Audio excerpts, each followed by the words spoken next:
On va y revenir. On me signale que c'est bon cette fois-ci. On va essayer de vérifier cela. Monsieur le ministre de la Justice et des Droits de l'Homme en direct. Bonjour, monsieur Charles White. Bonjour, monsieur Abakar Diallo. Bonjour à vos chroniqueurs. Bienvenue, bienvenue sur nos antennes. Là, on est obligé de l'appeler via WhatsApp. Allez, Talibé Barry. On a suivi un extrait de vos propos concernant ce tournoi que vous placez sous le signe de la réconciliation. Au-delà de ce signe de réconciliation, expliquez-nous qu'est-ce qui est le bien fondé d'une telle activité. D'abord, je vous avoue que j'ai été désagréablement surpris des commentaires de M. Basekou. Honnêtement parlant, avec une telle hargne, comme si on avait, si vous voulez, en quelque sorte renversé la pyramide des règles au niveau de la maison centrale. Je voudrais juste vous expliquer le contexte dans lequel ce tournoi a été organisé, avec la plus grande précision. Ce n'est pas le ministre de la Justice, garde des Sceaux et des Droits de l'Homme qui est organisateur de ce tournoi. Pour moi, je veux que cela soit clair. Ce sont les détenus qui ont pris l'initiative dans le cadre de leur activité quotidienne sportive de pouvoir organiser un tournoi de football dans le cadre du renforcement de la cohésion sociale en leur sein. Je veux que cela soit clairement compris.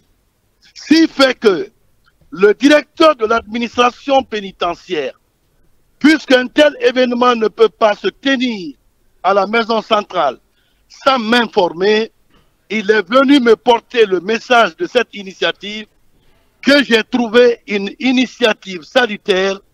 Je l'ai dit que cela ne pose aucun problème. Oui. La preuve en est que jusqu'à hier à 16 h, moi j'avais un conseil interministériel. Ils ont insisté à ce que j'y sois. Je suis allé. Je crois qu'une fois arrivé sur les lieux, j'ai vu M. Toumba, j'ai vu M. Marcel.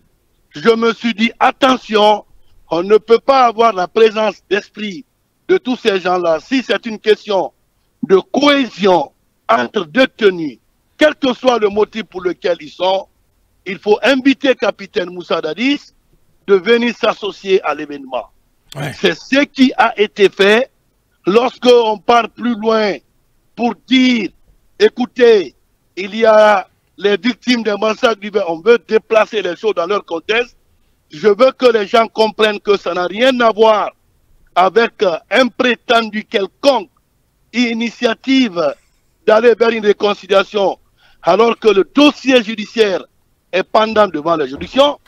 Nous avons été ce ministre-là qui a organisé ce procès et que nous voulons une justice pour des victimes auxquelles nous remercions et nous saluons la bravoure de tous les acteurs qui concourent à ce procès. Mais la maison centrale n'est pas un mouroir. Les détenus qui y sont ne sont pas privés de leurs droits.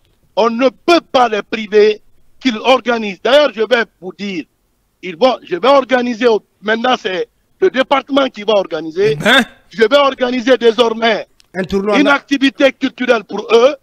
Si vous voulez inviter avec des concerts à la maison centrale, ce n'est pas fait que pour priver des gens de leur liberté. Avec des concerts à la maison centrale? S'il vous plaît, quelle que soit l'activité culturelle, s'ils en souhaitent, ils en ont le plein droit. Ce ne sont pas des personnes, des renégats ou des damnés de la terre qu'on peut priver de leur liberté. Vous, vous êtes au niveau de Radio-Film. Si vous êtes en conflit avec la loi, on prive votre liberté. Cela ne vous prive pas de vous voir votre famille. Cela ne doit pas vous priver de l'éducation. Cela ne doit pas vous priver du bien-être social. Ils ne sont pas là-bas parce qu'ils sont là-bas. Ils doivent être coupés. Je pense que le message est très clair. Du monde social. Bien, le message est très clair.